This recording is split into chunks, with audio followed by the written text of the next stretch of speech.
Hola, ¿qué tal? ¿Cómo están ustedes? Muy buenas tardes y bienvenidos obviamente a una nueva edición del programa de la región Al Mundo por las pantallas de Canal 9 Bio Bio Televisión. Hoy vamos a conversar de un tema que ha generado mucha incertidumbre, especialmente en todo lo que está relacionado al tema del género. ¿Por qué? Porque esto se ha llevado a cabo a nivel mundial, especialmente también en América Latina, donde ha habido un desarrollo muy importante, que se ha dado justamente a través de esta generación que ha salido, ¿no es cierto?, a las calles. También se ha visto durante muchos años, pero en estos años en específico, con todas las luchas sociales, se ha visto bastante este problema, esta situación que ocurrió justamente con el tema de la equidad de género. Y para conversar de este tema tenemos a dos grandes profesionales, a dos grandes exponentes de esta área, a quien vamos a presentar de inmediato. Primero vamos a presentar a Melissa Gorondi. Ella es licenciada en Relaciones Internacionales, magíster en Ciencias Sociales y docente de Economía Política Internacional de la Universidad Católica de Córdoba. ¿Cómo estás, Melissa? Hola, muy buenas tardes, un gusto estar acá y bueno, gracias por la invitación a dialogar sobre este tema tan relevante para Argentina y América Latina.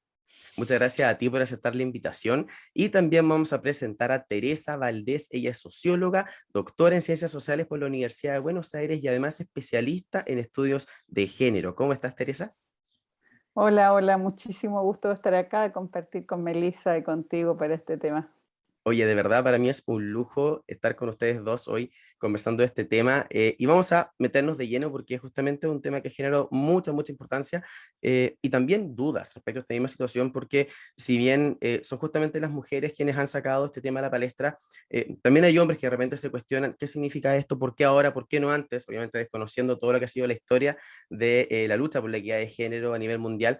Pero comencemos justamente por eso. ¿Cómo ha sido este desarrollo o cómo ven ustedes el desarrollo de la equidad de género en sus países? Comenzamos con Melissa, para que nos vayas comentando un poco cómo has visto tú el desarrollo de este tema de la equidad de género en Argentina. Bueno, muchísimas gracias. Respecto, bueno, particularmente del desarrollo de la equidad de género en Argentina, esto no es algo nuevo, si bien hoy estamos hablando, muchos hablan de una cuarta ola de feminismo que ha permeado nuestra realidad institucional inclusive, podemos decir que los primeros pasos a nivel institucional y particularmente en los organismos del Estado de Argentina respecto a la equidad de género se sitúan cuando vuelve la democracia. En 1987, junto con el presidente Raúl Alfonsín, se crea la Subsecretaría Nacional de la Mujer, y es allí donde se produce, digamos, ese primer paso para que las luchas y las demandas que vienen de movimientos sociales por parte de las mujeres y colectivos diversos tomen lugar, digamos, en este espacio. No obstante, y este primer paso, ¿no? Este primer organismo de promoción de las mujeres creado en el aparato del Estado de Argentina, luego en el periodo de los 90, junto con la presidencia de Carlos Menem, es cerrado, ¿no? Y un poco tiene que ver con las dinámicas políticas que se dan en Argentina en ese periodo y también a nivel latinoamericano, con procesos neoliberales de reestructuración del Estado y la presión por organismos internacionales por reducir la participación del Estado y en ese sentido la participación en el alcance de los derechos sociales. Con esto yo quiero plantear que de alguna manera el alcance de los derechos y la equidad de género, principalmente en políticas públicas en Argentina, siempre ha estado vinculado al modelo de desarrollo que tiene ese país, ¿no? Que tiene nuestro país, desarrollo económico y social, y de alguna manera esos modelos están atravesados por factores internos, pero a su vez por factores externos que presionan o no para que estas agendas empiecen a tomar lugar en las instituciones. Y para cerrar un poco, bueno, vemos que tenemos un periodo que empiezan a aparecer en este periodo, en esta vuelta a la democracia, algunos indicios en el cual toma lugar esta agenda. Luego, con la época del neoliberalismo, se empiezan a cerrar esas instituciones. Sin embargo, las mujeres siguen participando y aparece la ley de cupo en 1993, que también es resultado de esas presiones y la movilización social de las mujeres, y durante los últimos años, en las últimas presidencias que hemos tenido, principalmente en los periodos kirchneristas, se han alcanzado avances justamente para erradicar la violencia de género, leyes como el matrimonio igualitario, leyes de identidad de género, y de la ley de protección integral contra las violencias por razones de género, y en los últimos años la ley digamos, que permite o posibilita el embarazo e interrumpir el embarazo no deseado. Así que bueno, vemos, y yo creo que esto es muy importante plantear que el modelo de desarrollo social que tiene un país afectado por factores internos y externos muestra también los vaivenes en los alcances y los retrocesos de los derechos de las mujeres. Oye, eso que comenta Melissa, y vamos a dar al tiro el paso a Teresa, es bastante interesante porque vemos justamente cómo en temas sociales, Argentina en general ha estado un poco más arriba que Chile en el tema especialmente del desarrollo de políticas sociales, y en el tema de justamente la equidad de género hay algo que es bastante similar. Teresa, si nos puedes comentar un poco cómo has visto también el desarrollo de la equidad de género y en general de estas políticas en Chile, porque vemos que justamente hay como un espacio aquí histórico. Bueno, hay semejanzas y diferencias. En Chile también se instala en la agenda pública la igualdad de género como meta con el retorno a la democracia. Es un poco después que en Argentina. Pero el movimiento de mujeres en Chile tuvo una participación extraordinaria en lo que fue el logro del cambio, digamos, del término de la dictadura. Y eso significó que desde que se instaló el gobierno democrático, estuvo dentro de la agenda y como un compromiso que si se volvía a la democracia tenía que ser con las mujeres. Si la mujer no está, la democracia no va, y eso significó que fue posible generar una institucionalidad por ley, institucionalidad que partió como Servicio Nacional de la Mujer, pero que, ¿no es cierto?, en el gobierno pasado se transformó en Ministerio de la Mujer y la Equidad de Género. En ese sentido, digamos, hay una diferencia con Argentina, porque a pesar de que también hemos sufrido los embates del modelo neoliberal, esto quedó asentado como algo que no se podía modificar. Yo diría que el gran actor ha sido el movimiento de mujeres. En ese sentido, nosotros vamos atrás de Argentina en temas más culturales. Nosotros hemos ido más lento, mucho más lento en lo que es la ley de cuotas y lo que es, ¿no es cierto?, el derecho a interrupción voluntaria del embarazo. Entonces ahí el movimiento de mujeres argentino ha sido más fuerte y ha logrado más. Nosotros hemos logrado más lentamente y también ha requerido de gobiernos, ¿no es cierto?, de gobiernos comprometidos con la igualdad. Concretamente, los gobiernos de la presidenta Bachelet marcaron digamos, pusieron una vara muy alta y generaron las condiciones para que hoy día tengamos lo que tenemos, incluso el debate constitucional de hoy día tiene que ver con la visión de una mujer, digamos, que tenía una visión ciudadana. Entonces, tenemos semejanzas y diferencias, pero lo interesante es resaltar, digamos, cuál es el rol que juega el movimiento de mujeres. Exactamente, este mismo movimiento de mujeres que nosotros hemos tildado, ¿no es cierto?, de esa forma y en general los medios también lo han tildado así, nosotros podemos ver muchas cosas y dentro de estas cosas es justamente el desarrollo que han tenido los estados en políticas direccionadas a lo que es la equidad de género. Y de hecho justamente Teresa comentaba lo que pasó, por ejemplo, en el gobierno de Michelle Bachelet o los gobiernos de Michelle Bachelet que fueron justamente basados en lo que era la equidad de género y en el caso, como indicaba bien Melissa, en el retorno a la democracia también, y luego obviamente con el kirchnerismo, hubo también un desarrollo importante en el tema de la equidad de género. Pero ¿cómo ven ustedes el desarrollo de las políticas públicas, que es justamente lo que vemos a nivel macro dentro de los países, tendientes a la equidad de género? ¿Cómo han visto ustedes ese desarrollo de políticas públicas? Teresa, continuamos contigo aprovechando. A ver, generar una institucionalidad para la igualdad es una política pública y es probablemente una política muy importante porque pasa a ser una política de Estado. Esa es la diferencia entre tener políticas generales y poder tener un organismo público creado por ley, porque eso significa que es una política de Estado. Entonces en Chile son políticas de Estado y tienen, ¿no es cierto?, la creación, digamos, un montón de ramificaciones. Bastante temprano el primer plan de igualdad de oportunidades para mujeres y hombres, que hoy día ya va como en su cuarta versión y que ha generado un montón de modificaciones de leyes, ir eliminando las discriminaciones en las leyes, ir generando programas específicos, todo el tema de violencia de género. En el primer gobierno democrático se instalaron como las bases de lo que era esa agenda de género y por supuesto estaba violencia, estaba derechos sexuales y reproductivos, embarazo adolescente, estaba, ¿no es cierto?, las desigualdades legales, estaban los temas de remuneraciones, el tema de las mujeres, digamos, de cuidado infantil. Hay una serie de cuestiones que se mantienen hasta el día de hoy porque no están resueltos como problemas.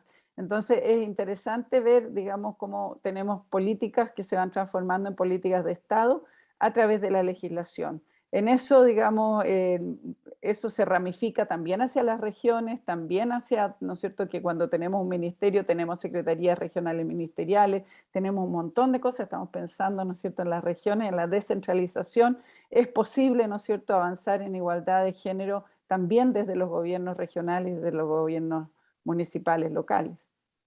De hecho, hay una búsqueda, y eso lo había escuchado hace unos días, porque en la Convención Constitucional hay una idea, ¿no es cierto?, por parte de los municipios, especialmente los alcaldes y las alcaldesas, de generar lo que es el gobierno municipal, ¿no es cierto?, para dar también este impulso al desarrollo de políticas ya más locales y más aterrizadas a la realidad de los municipios. Melissa, ¿cómo has visto tú también el desarrollo de las políticas públicas hacia la equidad de género?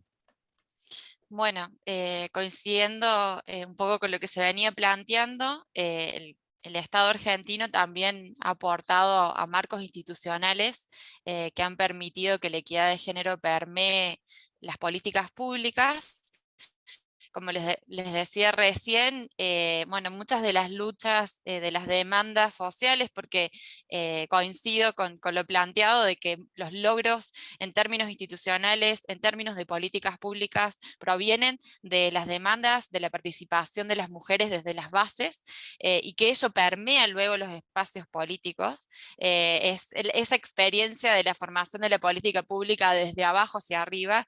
Lo mismo sucede en Argentina, y Argentina tiene un marco normativo nacional bastante robusto, ¿no? Como les decía recién, también ha acordado con varios tratados internacionales a los cuales, o compromisos internacionales que ha asumido, que garantizan los derechos para las mujeres y las personas diversas, digamos, que se caracterizan como de diversidad de género, y en los últimos años se han aprobado las leyes que facilitan, digamos, la inclusión de esos marcos internacionales dentro del país, como les decía recién, la ley de matrimonio igualitario, la ley de identidad de género, la ley de protección integral contra las violencias por razones de género, la ley de paridad de género también en el ámbito legislativo a nivel nacional, lo cual en algún punto plantea la importancia del lugar que ocupa la mujer en el poder, la ley de educación sexual integral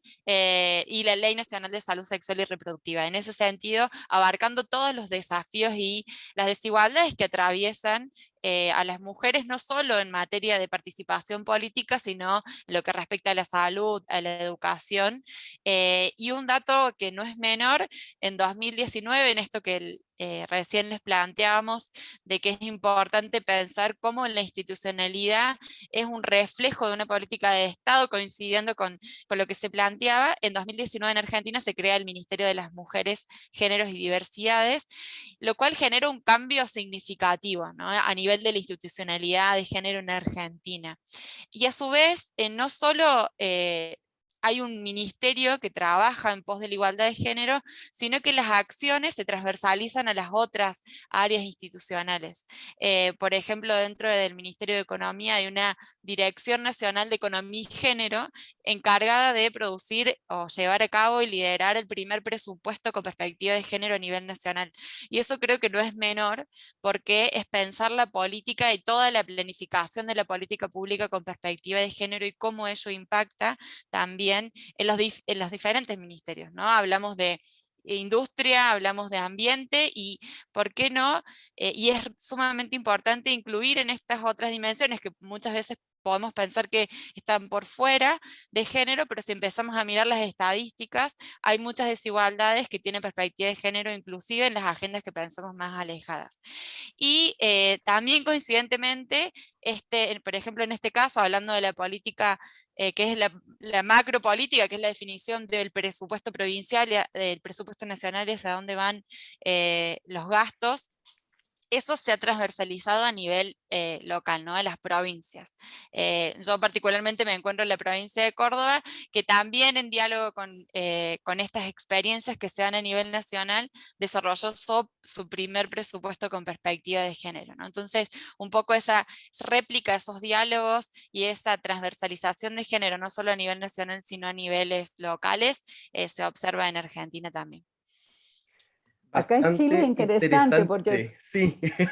sí, Porque, sabes, acá una de las políticas históricas, digamos, hacia la igualdad es lo que se llama el Programa de Mejoramiento de la Gestión, que significa que todos los organismos públicos, ministerios, etcétera, etcétera, tienen que incluir anualmente mejoramientos en materia de igualdad, y eso es fiscalizado desde el Ministerio de Hacienda. Nuestro presupuesto funciona de manera muy distinta, no ha sido posible avanzar hacia presupuestos, digamos, con perspectiva de género, pero sí este programa de mejoramiento de la gestión, que ha sido premiado a nivel internacional porque obliga y tiene una zanahoria, tiene una zanahoria. Cuando se cumplen las metas a nivel del ministerio, del organismo, del servicio, lo que sea, el conjunto de los trabajadores tienen un 13º sueldo. Sí. Se reparten varios componentes, digamos, este programa de mejoramiento de la gestión, pero uno de sus componentes es género. Y eso ha tenido un impacto enorme, porque significa que en Chile tenemos una cantidad de información, de estadística y todo, que permite exactamente lo que dice Melissa, avanzar en la transversalización de género, porque en todos los espacios, en todas las políticas públicas, en todas, podemos examinar que la construcción de la igualdad de género requiere intervenciones específicas, que en vivienda es un tema, en salud es otro tema, tremendo tema, determinante social de la salud es el género, y requieren entonces abordajes específicos. Entonces seguimos, digamos, vamos avanzando y nos vamos... en América Latina es muy interesante porque aprendemos unas de otras, aprendemos los países, digamos, y nosotras hemos aprendido mucho de Argentina en muchos temas, tenemos mucha envidia de la educación sexual integral, podemos Sí, es hacer el verdad. listado de envidia. También hemos aprendido de Uruguay, que está hoy día con un sistema nacional de cuidado, ni de Claro. qué decir lo que aprendimos de Brasil, porque Brasil tuvo una constitución, la primera constitución que incluyó, digamos, claramente demandas de género, y así sucesivamente. Entonces nosotras aprendemos acá desde el fondo del mundo, pero también hemos hecho aportes como es el PMG de género y algunas otras políticas. Sí, el PMG de hecho es una de las grandes, los grandes beneficios que va a tener también el Estado a través del programa y el trabajo que se va haciendo en las instituciones, especialmente también en los gobiernos locales. De hecho, en los municipios justamente se ve el tema del desarrollo de las PMG, y son muchas las instituciones dentro del municipio que buscan, ¿no es cierto?, poder llegar a poder lograr, ¿no es cierto?, todo este procedimiento. Claramente muchos lo hacen por el 13º sueldo, que es bastante importante para ellos, pero también hay un tema de desarrollo, que justamente es el desarrollo que al final va a servir para poder generar también políticas públicas tendientes a mejorar, ¿no es cierto?, lo que es la calidad de vida de los ciudadanos en general, que es lo que más se busca. Dentro de lo que estaban conversando las dos, tocaron el tema de la ley de cuotas. Tanto Argentina como Chile tienen una ley, ¿no es cierto?, que ha permitido que las mujeres puedan o permitan el acceso a puestos de poder que antiguamente no llegaban. Y de hecho hay que ser súper honesto y franco cuando uno habla de esta situación. Antiguamente las mujeres no llegaban a puestos de poder porque no les daban la oportunidad para poder acceder a ellos, porque obviamente había también todo un tema machista, de una mirada machista en donde la mujer no podía acceder a estos puestos de poder. Hoy en día ya es totalmente distinto. De hecho, vemos a una convención constitucional, por ejemplo, en el caso de Chile, que es paritaria, y que justamente esta ley de paridad benefició más a los hombres que a las mujeres al momento de elegir a los convencionales constituyentes, algo que nadie hubiese esperado. O sea, todos esperaban que beneficiara más a las mujeres. Aquí fue todo lo contrario, fueron más votadas mujeres y fueron los hombres los que accedieron a través de esta ley de cuotas a los puestos de poder. Claro. Pero ¿cómo ven ustedes dos este desarrollo de la ley de cuotas, y por qué ven ustedes que tuvo que ser necesario tener una ley para que las mujeres pudiesen acceder a estos puestos de poder? Melissa, ¿cómo lo ves tú desde el lado argentino? Bueno, en Argentina, como decía recién mi compañera, que es un honor poder compartir con ella en este espacio, se observan muchos avances y ha sido un país pionero en la región en materia de cupo femenino o de cuota, como recién planteabas. En 1991 ya se implementa esta ley de cupo femenino en esa presidencia, que, como si bien decía recién, hubieron muchos retrocesos, las bases y la presión por parte de los movimientos de mujeres lograron que se implementara esta ley, y desde ese año, desde ese 1991 hasta la actualidad, se han ido avanzando en diferentes normativas similares, tanto para otros ámbitos digamos, a nivel nacional, como a nivel de las provincias que tiene Argentina, y en otras instituciones, como en algunos partidos políticos, sindicatos, universidades, y hasta poder llegar al sector privado, que es bastante desafiante, ¿no? Y que también son espacios de poder que las mujeres todavía estamos desplazadas, y hay techos de cristales que no nos permiten poder subir a ocupar esos espacios de toma de decisión. Pero además se ha avanzado en la ley de paridad de género, ¿no? En 2017 se conforma esta ley que no solo plantea un porcentaje de un 30%, digamos, un porcentaje necesario para que las mujeres accedan a tomas de decisión, sino que se plantea que en relación al valor porcentual de la población ocupado por mujeres, que es más del 50%, la constitución de los legislativos en Argentina tiene que dar reflejo de esa realidad poblacional, ¿no? Entonces esa ley de paridad de género establece el principio de paridad en las listas de candidatos a legisladores nacionales, y a su vez incluyendo el Parlamento del Mercosur. Sin embargo, todavía queda mucho camino por recorrer, principalmente en lo que refiere al Poder Ejecutivo y mucho más en lo que refiere al Poder Judicial. Y más allá de estas leyes que permiten a las mujeres justamente poder acceder, creo que también es relevante empezar a pensar los desafíos que hay en términos de qué pasa cuando la mujer ya está en esos espacios de toma de decisión, ¿no? Porque si bien ya empiezan a participar, digamos, ya hay más participación, hay más lugar, se observa que las mujeres toman lugar en estos espacios, no obstante las violencias se replican en los espacios. Entonces hay grandes barreras en su participación política que todavía requiere de pensar políticas o pensar estrategias para dar respuesta a esos obstáculos quizás informales, basados en estereotipos, en roles tradicionales de género, que aún están arraigados en la cultura política de nuestro país y principalmente en las instituciones. Por ejemplo, un detalle no menor es que los ministerios o los espacios, digamos, en los legislativos, los consejos que tienen los legislativos para tomar decisiones, por ejemplo, aquellos que se refieren a cuestiones sociales o de cuidado, principalmente están ocupados por mujeres, ¿no? Y aquellos, por ejemplo, vinculados a la economía, a las finanzas, a la industria, al comercio internacional, a las relaciones internacionales, siguen siendo ocupados por varones. Es decir, que no solo alcanza con participar y generar leyes de participación y de paridad, digamos, en el acceso a la participación política, sino también pensar o tratar de responder cómo dar respuesta a los desafíos una vez que las mujeres ingresan en esos espacios de toma de decisión. Bueno, Exacto. Teresa, justamente te iba a preguntar eso, el porque hay un tema tema de de acceso. fondo es, el tema de fondo es cómo cambiamos la división sexual del trabajo. La razón por qué es necesario estas leyes en la participación es porque se suponía que las mujeres teníamos que dedicarnos a la crianza, al hogar, a la familia y todo, y esto ha tomado, nosotros recién hoy día estamos celebrando, digamos, el otorgamiento del derecho a voto a las mujeres, el año 49, entonces imagínense qué cantidad de años, o sea, vivió la República sin darnos derecho a voto a las mujeres, después tuvimos dictadura, 17 años sin participación, entonces, claro, para las mujeres ha sido muy difícil que los hombres permitan terminar con la cuota del 100% y pasar, ¿no es cierto?, a lo que hoy día demandamos, que es la paridad. De las leyes de cuotas ya nadie quiere saber, todos queremos paridad, o sea, la ley de cuotas siempre es pensando que las mujeres somos una minoría. La ley de paridad reconoce que somos la mitad y más de la mitad de la población y que lo que corresponde, más aún tratándose de un sector históricamente discriminado, es garantizar y asegurar por lo menos el piso mínimo, ¿no es cierto?, del 50%. Acá tenemos todavía para rato, porque lo que conseguimos para la Convención Constitucional fue excepcional, lo conseguimos las organizaciones de mujeres en alianza con diputadas, con senadoras, y fue posible conseguirlo, y con la corrección de resultados, pero todavía tenemos una ley reciente de 2015. Imagínense que en Argentina la tuvieron en el año 91 y nosotros recién en el 2015, ¿no es cierto?, tuvimos la ley que hace el 40-60 en las candidaturas, y recién en esta última elección hay un avance significativo en el porcentaje de mujeres, pero estamos lejos de la paridad.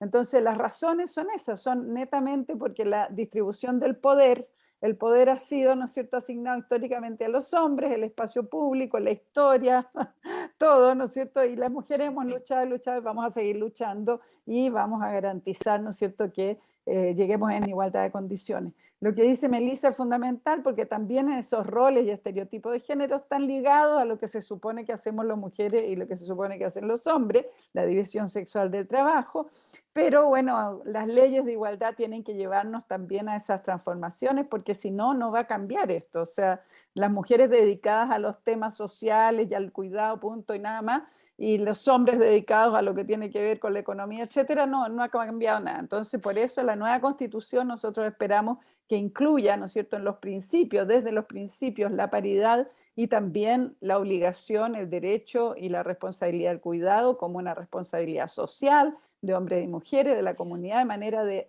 desfeminizar, ir cambiando esta estructura de roles que tiene consecuencias para el mercado de trabajo. Podemos hablar en otra oportunidad, es un tema que tiene muchas consecuencias.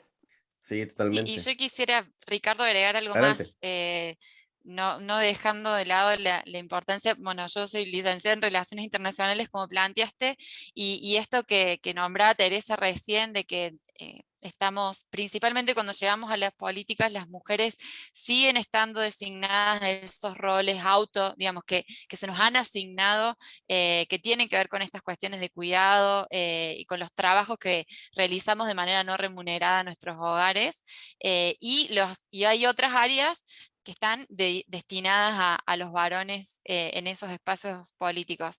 Y una de las áreas tiene que ver con las relaciones internacionales, ¿no? Por ejemplo, en Argentina las relaciones internacionales siguen estando a cargo principalmente de varones y es una asignatura pendiente a que más mujeres estén en puestos claves en el mundo diplomático, porque como decía anteriormente, las decisiones de política de los países están afectadas hoy en un mundo globalizado por cuestiones internas, pero a su vez por factores internacionales. Y un dato, por ejemplo, en Argentina solo 2 mujeres, ambas del Partido Radical, lograron ocupar el máximo cargo que es en la Cancillería Argentina, que fue Susana Ceruti, que fue nombrada por Raúl Alfonsín en esa vuelta a la democracia en 1989, y Susana Malcorra, que fue designada por Mauricio Macri. Esa es una excepción, ¿no? Pero si no, a lo largo de la historia en Argentina, quienes ejercen ese rol de relaciones internacionales, que dialogan sobre temas de deuda internacional, comercio internacional, sobre el lugar que ocupan los países en el mundo y que a su vez tiene que ver, como decía, con los modelos de desarrollo, las mujeres estamos ausentes y totalmente invisibilizadas, y eso ocurre en Argentina también. Y creo que no es menor porque también es un espacio de toma de decisión y un espacio de toma de decisión política relevante para nuestros países. Aquí en Chile es similar, de hecho, creo que no sé si tal vez estoy Pero equivocado, pero tuvimos creo que una super canciller, tuvimos a Soledad Alvear, tenemos a una expresidenta sí, que estuvo a cargo de ONU Mujeres, que organizó ONU Mujeres, la primera, que está exacto. actualmente en la Comisión de Derechos Humanos. Entonces es contradictorio porque efectivamente hay grandes déficits, hay mujeres, hay un foro de política exterior de mujeres acá en Chile donde hay grandes mujeres que estuvieron a cargo de ProChile, a cargo de distintas divisiones. Entonces es contradictorio porque, claro, en la carrera, digamos, de relaciones exteriores todavía hay mucho pendiente, pero tenemos en Chile algunas ventajas, porque aquí funciona la CEPAL, la Comisión Sí. Económica para América Latina y el Caribe, y eso hace que haya mucho más, digamos, participación. Hay una participación muy intensa aquí y mucha presencia, pero tenemos déficit también. Está esa dicotomía que se da de, por un lado, no tenemos esta paridad, pero por otro lado también tenemos a mujeres que han sido súper importantes en el desarrollo del país. Bueno, y de hecho hay algunos puestos, especialmente en ministerios, que son bastante importantes. Dentro de ellos, creo que es el Ministerio de Hacienda. Creo que nunca ha habido una mujer como ministra de Hacienda. En el Ministerio del Interior tampoco, nunca hemos tenido una mujer ministra del Interior, o tal vez sí, Tampoco. creo que no No, estoy seguro, pero creo que nunca hemos tenido una mujer. no. Entonces, justamente yo creo que ahí también podría haber un cambio histórico en donde hay mujeres que estén en cargos de poder y en cargos políticos tan importantes como esas dos carteras que son, de hecho, bastante importantes. Eh, Vamos ya terminando porque se nos está acabando el tiempo y les voy a hacer la última pregunta para las dos, y que tiene que ver justamente con lo que ha sido este desarrollo de la equidad de género en América Latina, pero también hay un tema con los desafíos que se vienen de aquí al futuro, porque yo sé que tenemos muchísimos dentro de ellos. Ya lo habíamos adelantado, el tema de la paridad, ya no más cuotas, sino que la paridad, que es lo que se busca, pero también hay un tema con la Agenda 2030. ¿ya? Y ahí justamente hay un tema de la equidad de género o la igualdad de oportunidades, ¿no es cierto? Y que todavía no se ha desarrollado. ¿Cómo ven ustedes los desafíos que se vienen tanto para Chile como para Argentina en lo que es la Agenda 2030? Teresa, continuamos contigo. Bueno, los desafíos son muy grandes porque la Agenda 2030 propone también la transversalidad, digamos, tiene objetivos cruzados y tiene objetivos que tienen que ver claramente con la participación económica de las mujeres, con el tema de la pobreza. Probablemente el desafío más grande que tenemos es la pobreza. Las mujeres somos mayoritarias en los sectores pobres en nuestros países. La pandemia, no hemos dicho nada de la pandemia, claramente ha mostrado, digamos, dos dimensiones de la pobreza económica, pero lo que llamamos la pobreza de tiempo, porque pareciera que esto del trabajo, ¿no es cierto?, no remunerado, que el trabajo cuidado, que ha caído dramáticamente sobre las mujeres, lo que muestra es la pobreza de tiempo. Y por lo tanto, ¿no es cierto?, es un desafío enorme que el lado positivo, digamos, de la pandemia tiene que ver con haber hecho visible la crisis dramática que tenemos en el ámbito de los cuidados, pero también, ¿no es cierto?, lo que significa la pobreza que se concentra en mujeres. Chile tiene cifras bastante positivas dentro de América Latina, sin duda, y yo sé que en Argentina han estado sufriendo mucho con los temas de pobreza, pero lo que sí se muestra sistemáticamente en las cifras es que recae fuertemente sobre las mujeres y que cuando uno habla de pobreza económica tiene que agregar rápidamente pobreza de tiempo, porque somos las mujeres las que estamos poniendo al hombre, resolviendo las crisis, saliendo adelante, ¿no es cierto?, sacando a la familia adelante, y eso es pobreza de tiempo. Entonces voy a dejar esos dos desafíos nomás, le dejo la palabra a Melissa. Elisa, Bueno, adelante. perfecto. Yo coincido plenamente con lo que plantea Te vi riendo Teresa, justo cuando lo dijo Teresa. porque es exactamente, bueno, creo que si uno se encuentra en una situación de pobreza, uno se encuentra en una situación de pobreza, es muy difícil que uno se pueda desarrollar social, económicamente, ¿no? Y ese es principalmente el gran desafío que también identifico. Algunos datos, ¿no? Por ejemplo, para Argentina, en los hogares encabezados por mujeres, la incidencia de la pobreza fue del 28,1%, superando el porcentaje total, y de los hogares encabezados por varones, que era del 22%. Y hablando sobre la pobreza de tiempo, que también coincido plenamente con lo que plantea Teresa, las mujeres viven dos tipos de pobreza: la pobreza económica, que está mucho más pronunciada, y por eso muchas economistas hablan de la feminización de la pobreza. Si nosotros observamos los datos estadísticos de pobreza, la pobreza tiene rostro de mujer, pero a su vez también viven esta pobreza de tiempo que recién planteaba Teresa. Y solo para agregar, en Argentina el aporte del trabajo doméstico que hacen las mujeres al Producto Bruto Interno, y ese es un valor que midió Nación en el 2020, es del 15,9%. Es decir, que ese trabajo que realizan, si está medido en términos de trabajo productivo, digamos que hoy entendemos que es un trabajo reproductivo, pero que también aporta al desarrollo de toda una sociedad, es un gran porcentaje que implica digamos, un aporte a nuestro desarrollo como país.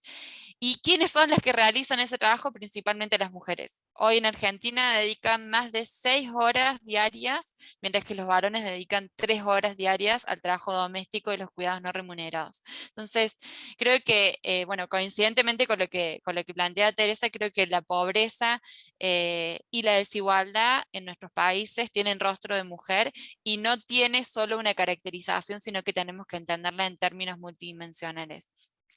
Y dos últimas Exactamente. cosas, Adelante. como para ir cerrando.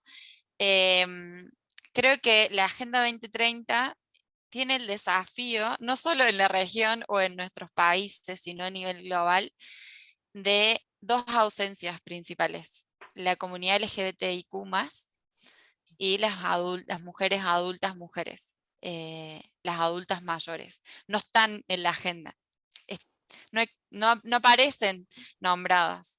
Entonces creo que más allá de que haya un marco global que nos ayude a pensar nuestras políticas públicas, ese gran marco que son los ODS y la Agenda 2030, se tienen que pensar en los territorios y se tienen que pensar en los datos que tenemos sobre las desigualdades y la población LGTBIQ+, o las diversidades de género, y las diversidades de género no solo en términos de su identidad, sino también en términos generacionales, son más pronunciados, y en términos también étnicos, que muchas veces se observa que en Argentina, o se dice que en Argentina esa agenda no es propia, pero sí lo es, porque hay muchas comunidades indígenas.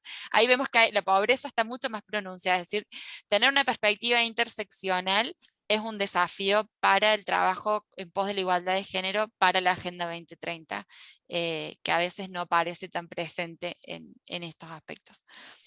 Es súper importante y obviamente primero agradecerles a ambas por haber estado hoy en el programa. Un honor de verdad contar con ustedes porque es súper relevante poder conversar estos temas y llevarlos a la gente, que la gente pueda entender la importancia que tiene dentro de estos temas el desarrollo del desarrollo del género, y también tú hablaste del tema de la identidad de género. Y de la comunidad LGBTQA+, que ha sido justamente, además de las mujeres adultos mayores, quienes han estado también ausentes durante el desarrollo de las políticas públicas también, que es lo fundamental para poder también construir un poco todo lo que hemos hablado hoy. Se nos quedaron hartos temas afuera, de hecho íbamos a hablar justamente de lo que había dicho Teresa, del tema de la pandemia, y también el tema de la liberación sexual y reproductiva, cómo han sido estos derechos de liberación sexual y reproductiva por parte de las mujeres, y que ha sido una lucha también que han llevado durante muchos años, pero que recién ahora uno va viendo algunos cambios, y el cambio más inmediato fue justamente el tema de la ley de aborto, en el caso de Chile, aborto tres causales, y que ambos países también pelearon el tema del aborto libre, y obviamente hay que seguir peleando justamente para que ustedes puedan lograr esa liberación total, que en el caso de los hombres ni siquiera es necesario dudarla porque la han tenido durante toda la vida. Es justamente la mujer quien desgraciadamente y a través de la historia, a lo largo de la historia, ha sido vilipendiada solamente por eso, por ser mujer, y eso es lo que justamente estamos esperando que se pueda terminar. Melissa, Teresa, a las dos, de verdad, muchísimas gracias por haber estado hoy día con nosotros. A la gente que hoy día se quedó con nosotros y que estuvo mirando el programa, un abrazo gigante, cuídense mucho.